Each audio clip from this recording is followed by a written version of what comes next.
ನಮಸ್ಕಾರ ಎಲ್ಲರಿಗೂ. ನಾನು ನಿಮ್ಮ ಕ್ರಿಕೆಟ್ ಹುಡುಗ ಮಾತಾಡ್ತಿರೋದು. ಸೊ ಮೆಗಾ ಆಕ್ಷನ್ ಎಲ್ಲ ಮುಗ್ದೋಗ್ಬಿಟ್ಟಿದೆ. ಸೊ ಈಗ 10 ಫ್ರ್ಯಾಂಚೈಸ್ಗಳು ಅವರವರ ಟೀಮ್ನ ರೆಡಿ ಮಾಡ್ಕೊಂಡಿದ್ದಾರೆ. ಸೊ ಫಸ್ಟು ನಾವು ಆರ್ ಸಿ ಬಿ ಯಾವ ಥರ ಟೀಮ್ ಮಾಡ್ಕೊಂಡಿದೆ ಮತ್ತು ಅವರ ಪ್ರಾಬಬಲ್ ಪ್ಲೇಯಿಂಗ್ 11 ಯಾವ ಥರ ಇರ್ಬೋದು 2025 IPLಗೆ ಅಂತ ಡಿಸ್ಕಸ್ ಮಾಡೋಣ. ಸೊ ವೀಡಿಯೋಗೋಗಿಂತ ಮುಂಚೆ ಯಾರನ್ನ ಫಸ್ಟ್ ಟೈಮ್ ಬಂದು ನಮ್ಮ ಚಾನಲಲ್ಲಿ ಕ್ರಿಕೆಟ್ ಇಲ್ಲ ಕಬಡ್ಡಿ ರಿಲೇಟೆಡ್ ವೀಡಿಯೋಸ್ ನೋಡ್ತಾ ಇದ್ರೆ, ವೀಡಿಯೋಸ್ಗೂ ಇಷ್ಟ ಆಗ್ತಾ ಇದ್ರೆ ಸಬ್ಸ್ಕ್ರೈಬ್ ಮಾಡ್ಕೊಳ್ಳಿ. ನಿಮ್ಮ ಸಪೋರ್ಟ್ ಈ ಚಾನಲ್ಗೆ ಬೇಕು ಅಂತ ಹೇಳ್ತಾ, ಸೊ ಬನ್ನಿ ಯಾವ ಥರ ಫಸ್ಟು ಫುಲ್ಲು ಸ್ಕ್ವಾಡು 22 ಜನನ ತೊಗೊಂಡಿದ್ದಾರೆ. ಸೊ ಅವರು ಎಷ್ಟೆಷ್ಟು ಕೋಟಿಗೆ ಯಾರನ್ನ ತೊಗೊಂಡಿದ್ದಾರೆ ಅಂತ ಡಿಸ್ಕಸ್ ಮಾಡೋಣ. ಫಸ್ಟು ನಿಮಗೆ ವಿರಾಟ್ ಕೊಹ್ಲಿ ಅವ್ರಿಗೆ 21 ಕೋಟಿ ಕೊಟ್ಟು ಬೈ ಮಾಡಿ ರಿಟೈನ್ ಮಾಡ್ಕೊಂಡಿದ್ರು. ಮತ್ತು ನೆಕ್ಸ್ಟು ರಜತ್ ಪಟಿದಾರ್ ಅವರು ನಿಮಗೆ ರಿಟೈನ್ ಪ್ಲೇಯರು 11 ಕೋಟಿಗೆ. ಮತ್ತು ನಿಮಗೆ ಯಶ್ ದಯಾಲ್ ಅವರು 5 ಕೋಟಿಗೆ ರಿಟೈನ್ ಮಾಡ್ಕೊಂಡಿದ್ರು RCB. ಈ 3 ಜನ ರಿಟೈನ್ ಮಾಡ್ಕೊಂಡಿರೋರು. ಇನ್ನು ಈಗ ನೆಕ್ಸ್ಟ್ ಬರೋ ಲಿಸ್ಟೆಲ್ಲ ಫುಲ್ಲು ಆಪ್ಷನಲ್ಲಿ ತೊಗೊಂಡಿರೋರು. ಫಸ್ಟು ಆಪ್ಷನಲ್ಲಿ ತೊಗೊಂಡಿದ್ದಂದರೆ ಲಿಯಮ್ ಲಿವಿಂಗ್ಸ್ಟನ್ ಅವರಿಗೆ 8.75 ಕೋಟಿ ಕೊಟ್ಟು ಬೈ ಮಾಡಿದ್ರು ಆಪ್ಷನಲ್ಲಿ. ಮತ್ತು ಫಿಲಿಪ್ ಸಾಲ್ಟ್ ಅವ್ರಿಗೆ 11.50 ಕೋಟಿ ಕೊಟ್ಟು ಬೈ ಮಾಡಿದ್ದಾರೆ. ನೆಕ್ಸ್ಟು ಜಿತೇಶ್ ಶರ್ಮಾ ಅವ್ರನ್ನೂ ಅಷ್ಟೇ 11 ಕೋಟಿ ಕೊಟ್ಟು ಆಪ್ಷನಲ್ಲಿ ಬೈ ಮಾಡಿದ್ರು. ಮತ್ತು ಜಾಸ್ ಹೇಸಲ್ವುಡ್ RCB ಹೈಯೆಸ್ಟ್ ಬಿಡ್ ಅಂತ ಹೇಳ್ಬೋದು ಈ ಆಪ್ಷನಲ್ಲಿ. ಅದು ಜಾಸ್ ಹೇಸಲ್ವುಡ್ ಅವ್ರಿಗೆ ಅದು 12.50 ಕೋಟಿ ಕೊಟ್ಟು ಬೈ ಮಾಡಿದ್ರು. ಮತ್ತು ಇನ್ನೊಬ್ಬ ಇಂಡಿಯನ್ ಯಂಗ್ಸ್ಟರ್ ಕಡೆ ಹೋಗಿದ್ದಾರೆ ಈ ಸತಿ. ಇಂಡಿಯನ್ ಯಂಗ್ಸ್ಟರ್ ಬೌಲರು ರಸಿಕ್ ದಾರ್ ಅವರು 6 ಕೋಟಿ ಕೊಟ್ಟು ಬೈ ಮಾಡ್ಕೊಂಡಿದ್ದಾರೆ. ಫಸ್ಟ್ ಆಪ್ಷನಲ್ಲಿ ಅವರು 2 ಕೋಟಿಗೆ ನಾವು ಬಿಡ್ ಮಾಡಿರ್ತೀವಿ. ಆದರೆ ಡೆಲ್ಲಿ ಟೀಮು RTM ಯೂಸ್ ಮಾಡೋಕ್ಕೆ ರೆಡಿ ಇರ್ತಾರೆ. ಸೊ ಅದಕ್ಕೆ ಅವರು RTM ಯೂಸ್ ಮಾಡ್ದಲೇ ಇರೋ ಥರ ನಾವು ಒಂದು ಪ್ರೈಸ್ ರೇಟ್ ಹೇಳಬೇಕು. ಸೊ ಅದಕ್ಕೆ RCB 6 ಕೋಟಿ ಅಂತ ಹೇಳಿ 4 ಕೋಟಿ ಎಕ್ಸ್ಟ್ರಾ ಮಾಡಿದ್ರು. ಸೊ ಅಲ್ಲಿಗೆ ಡೆಲ್ಲಿ ಅವರು ತೊಗೊಳಕ್ಕೆ ರೆಡಿ ಇರಲಿಲ್ಲ. ಸೊ ಇದು ಒಳ್ಳೆ ಬೈ ಅಂತ ಹೇಳ್ತೀನಿ ಯಂಗ್ಸ್ಟರು. ಸೊ ಮುಂದೆ ಫ್ಯೂಚರ್ ಆಗ್ಬೋದು RCB ಬಾಲಿಂಗ್ ಅಟ್ಯಾಕಿಗೆ.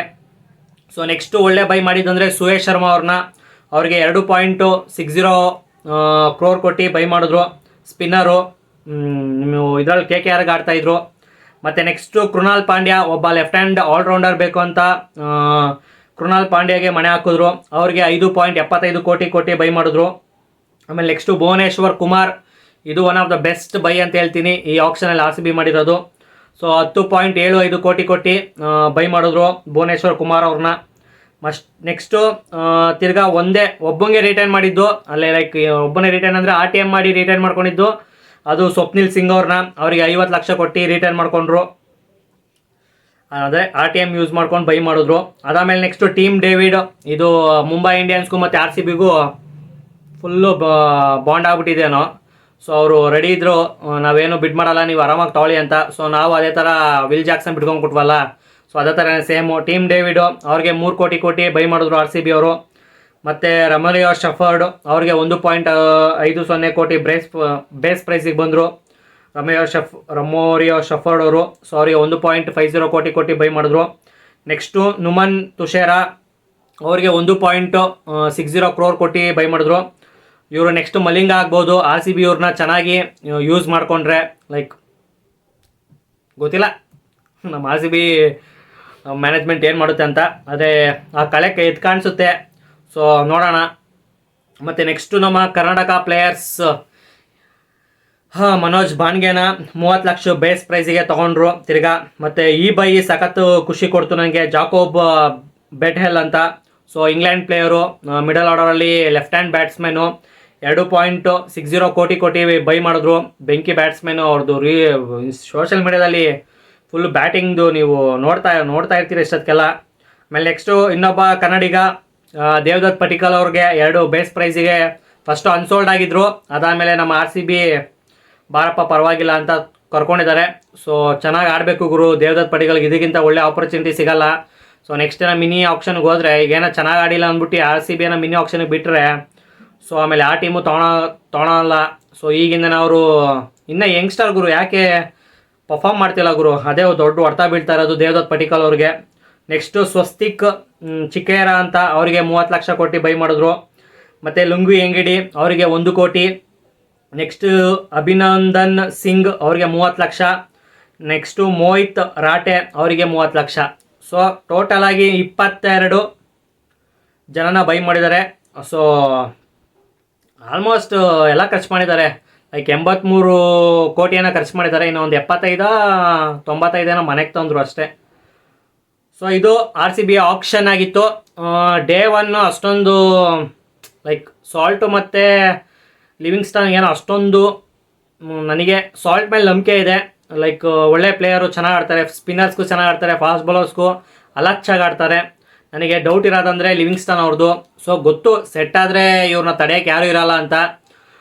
ಆದರೆ ಸೆಟ್ ಆಗಬೇಕಂದ್ರೆ ಲೈಕ್ RCB ಮ್ಯಾನೇಜ್ಮೆಂಟ್ ಮೇಲೆ ಡಿಪೆಂಡ್ ಆಗುತ್ತೆ. ನೋಡೋಣ ಅವರಿಗೆ ಎಂಥ ರೋಲ್ ಕೊಡ್ತಾರೆ ಅಂತ. ನಿಮಗೂ ಮ್ಯಾಕ್ಸ್ವೆಲ್ ಅವ್ರಿಗೆ ಗೊತ್ತು, 2021 ಬಂದಾಗ ಅವ್ರು ಅಷ್ಟೊಂದು ಒಳ್ಳೆ ಫಾರ್ಮಲ್ಲಿ ಇರಲಿಲ್ಲ.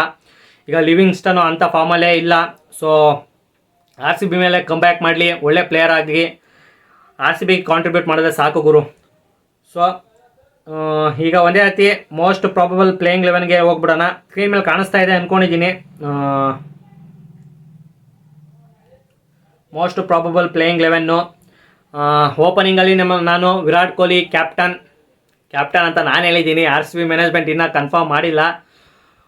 ಮೋಸ್ಟ್ಲಿ ವಿರಾಟ್ ಕೊಹ್ಲಿ ಅವರೇ ಆಗೋದು. ಇನ್ನು ಯಾರಿದ್ದಾರೆ, ಏನು ರಜತ್ ಪಡಿದಾರ್ ಕೊಡ್ತೀರಾ ನೋಡೋಣ. ಸೊ ನನ್ನ ಪ್ರಕಾರ ವಿರಾಟ್ ಕೊಹ್ಲಿ ಕ್ಯಾಪ್ಟನ್ನು, ಮತ್ತು ಅವ್ರ ಜೊತೆ ಓಪನ್ ಮಾಡೋದು ಫಿಲಿಪ್ ಸಾಲ್ಟ್ ಅವರು. ಸೊ ಬೆಂಕಿ ಸಾಲ್ಟ್ ಅವರೊಂದು 200 ಸ್ಟ್ರೈಕ್ ರೇಟಲ್ಲಿ ಆಡಿದ್ರೆ, ವಿರಾಟ್ ಕೊಹ್ಲಿ ಅವರು 140 150. ಸೊ ಸಖತ್ತಾಗಿರುತ್ತೆ ಇವರಿಬ್ಬರು ಓಪನಿಂಗ್ ಪೇರು. ಮತ್ತು ನೆಕ್ಸ್ಟು ನಂಬರ್ 3 ರಜತ್ ಪಟಿದಾರ್ ಅವರು ಬರ್ತಾರೆ. ಸ್ಪಿನ್ನಿಗೆ ಚೆಚ್ಚಾಗ್ತಾರೆ ಈ ಸತಿ ರಜತ್ ಪಟಿದಾರ್. ಈ ಸತಿ ಫಾಸ್ಟ್ ಬೌಲರ್ಸ್ಗೂ ಅಷ್ಟೇ ಅಲಚ್ಚಾಗಿ ಆಡಬೇಕು. ಈ ಸತಿ ನನಗೆ ಆಸೆ ಗುರು, RCBಗೆ ಇವರೇ ಹೈಯೆಸ್ಟ್ ರನ್ ಗೇಟರ್ ಆಗಬೇಕು ಅಂತ. ಲೈಕ್ ಬರೋ ಮುಂದಿನ ಸೀಸನ್ನೆಲ್ಲ ವಿರಾಟ್ ಕೊಹ್ಲಿ ಬಿಟ್ಟು ಇನ್ನೊಬ್ಬ ಒಳ್ಳೆ ಇಂಡಿಯನ್ ಪ್ಲೇಯರು RCBಗೆ ಒಳ್ಳೆ ಮೋಸ್ಟ್ ರನ್ಸ್ ಹೊಡೆಯೋದು ರಜತ್ ಪಟಿದಾರ್ ಆಗಬೇಕು ಅಂತ ನನ್ನ ಆಸೆ. ಸೊ ನೋಡೋಣ, ಅವ್ರ ಮೇಲೆ ನಂಬಿಕೆ ಇಟ್ಟು 11 ಕೋಟಿ ರಿಟರ್ನ್ ಮಾಡ್ಕೊಂಡಿದ್ದಾರೆ. ಆ ನಂಬಿಕೆನ ಉಳಿಸ್ಕೊತಾರೆ ಅಂದ್ಕೊಂಡಿದ್ದೀನಿ ರಜತ್ ಪಟಿದಾರ್ ಅವರು. ಸೊ ನೆಕ್ಸ್ಟು ನಂಬರ್ 4 ನಾನು ಲಿಯಾಮ್ ಲಿವಿಂಗ್ಸ್ಟನ್ನ ಇಳಿಸ್ಬಿಡ್ತೀನಿ. ಅವರು ಇಂಗ್ಲೆಂಡ್ T20 ಸ್ಕ್ವಾಡಲ್ಲೂ ನಂಬರ್ 4 ಆಡೋದು. ಸೊ ಅದಕ್ಕೆ ಲಿವಿಂಗ್ಸ್ಟನ್ನ ನಂಬರ್ 4 ಆಡಿಸ್ತೀನಿ. ಮತ್ತು ಅವ್ರ ಬಾಲಿಂಗ್ ಬಗ್ಗೆ ಮಾತಾಡಬೇಕು. ಬಾಲಿಂಗ್ ಸಖತ್ತಾಗಿ ಮಾಡ್ತಾರೆ, ಲೆಫ್ಟ್ ಹ್ಯಾಂಡರ್ಗೂ ಸಖತ್ತಾಗಿ ಮಾಡ್ತಾರೆ, ರೈಟ್ ಹ್ಯಾಂಡರ್ಸ್ಗೂ ಸಖತ್ತಾಗಿ ಮಾಡ್ತಾರೆ. ಸೊ ಅವ್ರಿಗೆ 2 ಓವರ ಎಲ್ಲ ಮ್ಯಾಚು ಯೂಸ್ ಮಾಡ್ಕೋಬೇಕು. RCB ಚೆನ್ನಾಗಿ ಮಾಡ್ತಾರೆ ಬಾಲಿಂಗು. ನೋಡಿದ್ದೀನಿ ನಾವು ಪಂಜಾಬ್ಗೆ ಎಷ್ಟೊಂದು ಮ್ಯಾಚ್ ವಿನ್ನಿಂಗ್ ಸ್ಪೆಲ್ಗಳು ಮಾಡಿದ್ದಾರೆ. ಮತ್ತು ನೆಕ್ಸ್ಟ್ ನಂಬರ್ 5 ನಾನು ಜಿತೇಶ್ ಶರ್ಮಾನ ಇಟ್ಕೊಂಡಿದ್ದೀನಿ. ಜಿತೇಶ್ ಶರ್ಮಾಗೆ 11 ಕೋಟಿ ಬೈ ಮಾಡಿದ್ದಾರೆ. ಸೇಮ್ ನಮ್ಮ ರಜತ್ ಪಟಿದಾರ್ ಅವರು ಪ್ರೈಸ್ ಕೊಟ್ಟು ಬೈ ಮಾಡಿದ್ದಾರೆ. ಸೊ ಅವರು ಆ ಬೈಯಿಗೆ ವರ್ತ್ ಮಾಡಲೇಬೇಕು ಗುರು, ವರ್ತ್ ಇಟ್ಟು ಕೊಡಲೇಬೇಕು RCB ಮ್ಯಾನೇಜ್ಮೆಂಟಿಗೆ. ಸೊ ಅವ್ರು ನಂಬಿಕೆ ಇಟ್ಟು ಅವ್ರನ್ನ ಬೈ ಮಾಡಿದ್ದಾರೆ. ದಿನೇಶ್ ಕಾರ್ತಿಕ್ ಏನೋ ಹೇಳ್ತಾಯಿದ್ರು, ಒಳ್ಳೆ ವಿಕೆಟ್ ಕೀಪರ್ ಬ್ಯಾಟ್ಸ್ಮನ್ನು, ಚೆನ್ನಾಗಿ ದೊಡ್ಡ ಹಿಟ್ಟೆಲ್ಲ ಹೊಡಿತಾರೆ. ನೋಡಿದ್ದೀನಿ ಪಂಜಾಬ್ಗೆ ಆಡ್ಬೇಕಾರೆ. ಸೊ ನೋಡೋಣ, ಜಿತೇಶ್ ಶರ್ಮಾ ನಂಬರ್ 5 RCBಗೆ ಒಳ್ಳೆ ಫಿನಿಷರ್ ಆಗಿ ಮೂಡ್ ಬರಲಿ ಅಂತ ನನ್ನ ಆಸೆ. ಆಮೇಲೆ ನೆಕ್ಸ್ಟು ನಂಬರ್ 6 ಇನ್ನೊಬ್ಬ ಬೆಸ್ಟ್ ಫಿನಿಷರ್ ಬೇಕು ನಮಗೆ, ಟೀಮ್ ಡೇವಿಡ್ಡು. ಸೊ ಅವರೇನೋ ಅಷ್ಟೊಂದು ಒಳ್ಳೆ ಫಾರ್ಮಲ್ಲಿ ಇಲ್ಲ ಅಂದರೆ ಇನ್ನೊಬ್ಬ ಲೆಫ್ಟ್ ಹ್ಯಾಂಡರ್ನ ತೊಗೊಂಡ್ವಿ, ಗೊತ್ತು, ನಾನು ಹೇಳಿದೆ ನಿಮಗೆ, ಜಾಕೋಬ್ ಬೆಟೆಲ್ ಅಂತ. ಸೊ ಅವ್ರನ್ನ ಏನೋ ಟೀಮ್ ಡೇವಿಡ್ ಒಂದು 4-5 ಮ್ಯಾಚ್ ನೀಟಾಗಿ ಆಡಲಿಲ್ಲ ಅಂದರೆ ಒಂದೇ ರೀತಿ ಅವ್ರನ್ನ ಇಳಿಸ್ಬಿಡಿ. ಒಳ್ಳೆ ಯಂಗ್ಸ್ಟರು, ಫಿನಿಷರ್ ಆಗಿ ಮೂಡ್ ಬರ್ತಾರೆ ಮುಂದೆ RCBಗೆ ಫ್ಯೂಚರಲ್ಲಿ. So next number 7 Krunal Pandya, a bowler who can bat ಅಂತ. ಹೊಡಿತಾರೆ, ಒಂದು 10 ಬಾಲ್ಗೆ ಒಂದು 20 ರನ್ ಹೊಡೆಯೋವಂಥ ಬ್ಯಾಟ್ಸ್ಮನ್ನು. ಸೊ ಅವ್ರ ಮೇಲೂ ನಂಬಿಕೆ ಇರುತ್ತೆ, ಅವ್ರದ್ದು ಜಾಸ್ತಿ ಬಾಲಿಂಗಲ್ಲಿ ನಂಬಿಕೆ ಇರುತ್ತೆ RCBಗೆ. ಮತ್ತು ನೆಕ್ಸ್ಟು ನಾನು ನಂಬರ್ 8 ರಸಿಕ್ ದಾರ್ನ ಇಟ್ಟಿದ್ದೀನಿ. ಯಾಕಂದರೆ ಅವ್ರು ಬ್ಯಾಟಿಂಗು ಸಖತ್ತ ಆಡ್ತಾರೆ. ಡೆಲ್ಲಿಂಗ್ ನೋಡಿದ್ದೀನಿ, ಒಂದು 5 ಬಾಲಿಗೆ 15 ರನ್ ಹೊಡೆಯೋವಂಥ ಬ್ಯಾಟಿಂಗ್ ಪವರ್ ಇಟ್ಟಿದ್ದಾರೆ. ಸೊ ಅದಕ್ಕೆ ಅವರು ಬಾಲರ್ ಮೇನ್ಲಿ. ಸೊ ಅದಕ್ಕೆ ನಾನು ನಂಬರ್ 8 ಇಟ್ಟಿದ್ದೀನಿ. ಆಮೇಲೆ ನೆಕ್ಸ್ಟ್ ನಂಬರ್ 9 ಭುವನೇಶ್ವರ್ ಕುಮಾರ್ ಬರ್ತಾರೆ, ಜೆನ್ಯೂನ್ ಫಾಸ್ಟ್ ಬೌಲರು. ಸೊ ಅವ್ರಿಗೆ ಪವರ್ ಪ್ಲೇ ಮತ್ತು ಡೆತ್ ಬರ್ಕೊಂಡು ಕೊಟ್ಬಿಟ್ಟಿರ್ತಾರೆ RCB ಮ್ಯಾನೇಜ್ಮೆಂಟು, ಇದೇ ಅಪ್ಪ ನಿನ್ನ ರೋಲು, ಸೊ ಇಲ್ಲೇ ನೀನು ಬೌಲಿಂಗ್ ಮಾಡಬೇಕು ಅಂತ.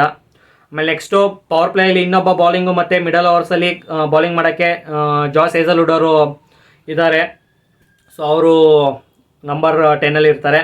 So number 11 Suyash Sharma, spin bowler, ಒಬ್ಬ ಸ್ಪಿನ್ ಬೌಲರ್ ಬೇಕೇ ಬೇಕು. ಮತ್ತು ಇಂಪ್ಯಾಕ್ಟ್ ಪ್ಲೇಯರ್ ಆಗಿ ನಾನು ಯಶ್ ದಯಾಲ್ನ ಇಟ್ಟಿರ್ತೀನಿ. ಇದೇನ ಫಸ್ಟ್ ಇಂಪ್ಯಾಕ್ಟ್ ಪ್ಲೇಯರ್ ನಿಮಗೆ ಯಶ್ ದಯಾಲು ಸ್ಟಾರ್ಟಿಂಗ್ ಪ್ಲೇಯಿಂಗ್ 11 ಬಂದುಬಿಡ್ತಾರೆ. ಏನು ಅಕಸ್ಮಾತ್ ನಾವೇನೋ ಫಸ್ಟ್ ಬಾಲಿಂಗ್ ಮಾಡಿದ್ರೆ, ಅಕಸ್ಮಾತ್ ನಾವೇನೋ ಫಸ್ಟ್ ಬ್ಯಾಟಿಂಗ್ ಆಡಿದ್ರೆ ಯಶ್ ದಯಾಲ್ ಅವರು ಇಂಪ್ಯಾಕ್ಟ್ ಪ್ಲೇಯರಾಗಿ ಆಡ್ತಾರೆ ನನ್ನ ಪ್ರಕಾರ. ಸೊ ಇದು ನನ್ನ ಮೋಸ್ಟ್ ಪ್ರಾಬಬಲ್ ಪ್ಲೇಯಿಂಗ್ 11. ಮಸ್ತಾಗೆ ಕಾಣಿಸ್ತಾ ಇದೆ. ಎಲ್ಲ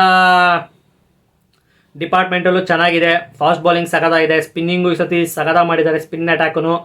ಮತ್ತು ಮಿಡಲ್ ಆರ್ಡರ್ಸು ಮಸ್ತಾಗಿದ್ದಾರೆ. ಒಂದು 4 ಜನ ಲಿವಿಂಗ್ಸ್ಟನ್ನು, ಜಿತೇಶ್ ಶರ್ಮಾ, ಟೀಮ್ ಡೇವಿಡು ಅವರೆಲ್ಲ ಮಸ್ತಾಗಿ ಪರ್ಫಾರ್ಮ್ ಮಾಡಿದ್ರೆ ಚಿಂದಿ ಕಾಣಿಸುತ್ತೆ. ಮತ್ತು ನಂಬರ್ 3ಯಲ್ಲಿ ಒಂದು ಸ್ವಲ್ಪ ಇದು ಲೈಕ್ ನಂಬರ್ 3ಯಲ್ಲಿ ವಿಲ್ ಜಾಕ್ಸ್ ಇದ್ದಿದ್ರೆ ಹೆಂಗಿರ್ತಿತ್ತು ಗುರು ಟೀಮು, ಅದೊಂದೇ ಬೇಜಾರಿನ ವಿಷಯ ಅಂತ ಹೇಳ್ಬೋದು. ಸೊ ಇದು ನನ್ನ ಪ್ಲೇಯಿಂಗ್ 11 ಆಗಿತ್ತು RCBದು. ಸೊ ನಿಮ್ಮ ಪ್ಲೇಯಿಂಗ್ 11 ನೀವು ಕಮೆಂಟ್ಸಲ್ಲಿ ತಿಳಿಸಿ. ಸೊ ನಿಮಗೆ ಯಾರ್ಯಾರು ಆಡ್ಸೋಕ್ಕೆ ಇಷ್ಟ, ಯಾವ್ಯಾವ ಸ್ಥಾನದಲ್ಲಿ ಅಂತ. ಸೊ ಇಷ್ಟ ಆಗಿತ್ತು ವಿಡಿಯೋ, ಮತ್ತು ಕಮೆಂಟ್ ಮಾಡಿ ನೆಕ್ಸ್ಟು ಯಾವ ಟೀಮ್, ಯಾವ ಫ್ರ್ಯಾಂಚೈಸ್ದು ವಿಡಿಯೋ ಮಾಡಬೇಕು ಅಂತ ಹೇಳ್ತಾ ಸಿಗೋಣ ಮತ್ತೊಂದು ವಿಡಿಯೋದಲ್ಲಿ. ಟೇಕ್ ಕೇರ್, ಬಾಯ್.